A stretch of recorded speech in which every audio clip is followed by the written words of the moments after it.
I am seeing and reading everywhere at the moment that business is slow.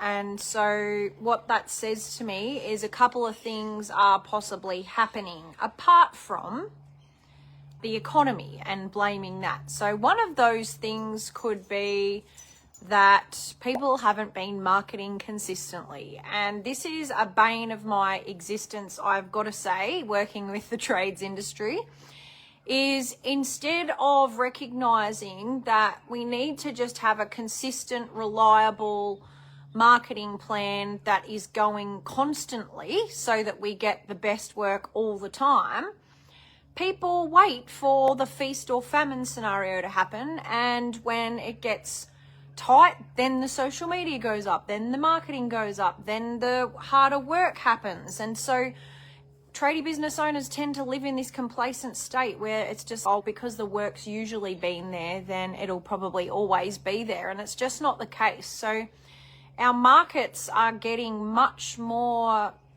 finicky about what they're buying and when they're buying.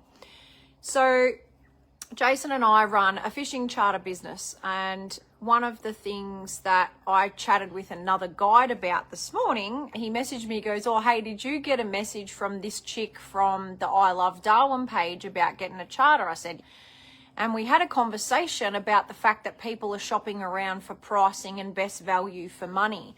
So people are actually sacrificing their time right now to do more research to get what their perceived value for money is.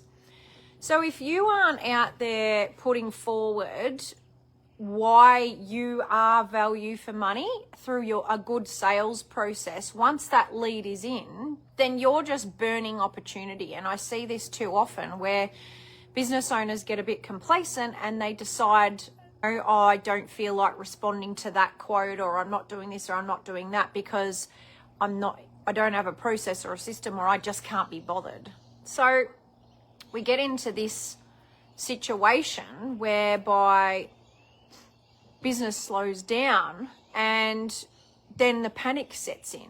And it's usually the panic sets in too late, because the levers for marketing need to be pulled weeks, at times months in advance, for people to make decisions about investing in trade services. It isn't usually something that's on a whim unless it's maintenance or emergency. So if you're in those realms, then, you know, the reactive nature of your business might mean that your marketing your marketing can be a bit different, but you've just got to be doing it. You've just got to be doing it. So once the lead comes in, you've got to be ready and able to respond to those leads, especially when it is the work that you want.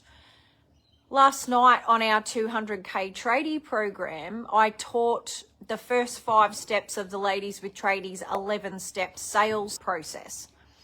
Now, those 5 steps would have taken well over an hour, but we were time sensitive.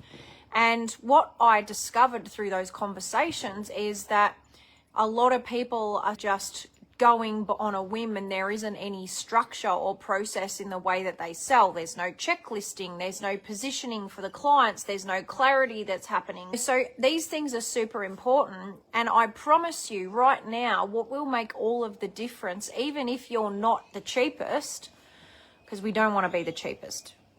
I don't want to work with people who want to be the cheapest. There is no need to be the cheapest. If you haven't got structure in your sales process and consistency, then how do you know what's truly happening with your conversion rate?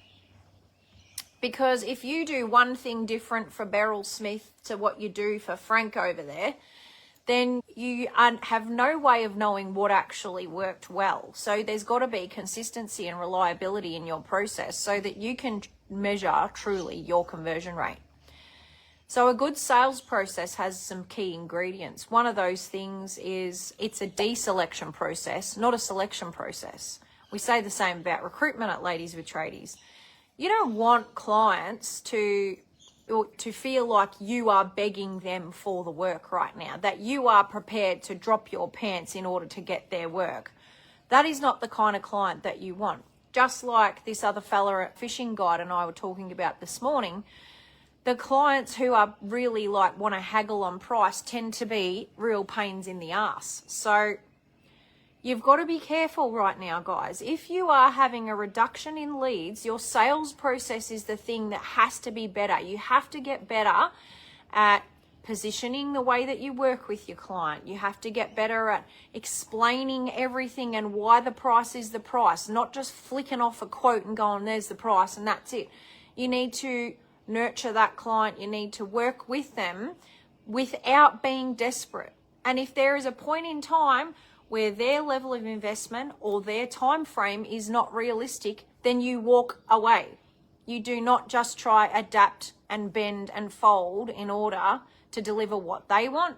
You need to protect your business and make sure that you're only selling the work you want. These are the sorts of conversations that we're having. We're talking about what's going on in the market right now and how we have to adjust and tailor the way that we work to respond to what's happening in our industry at the moment. Make sure that we are in your inbox if you want more information, or drop us a message down below saying that you want some info on the program.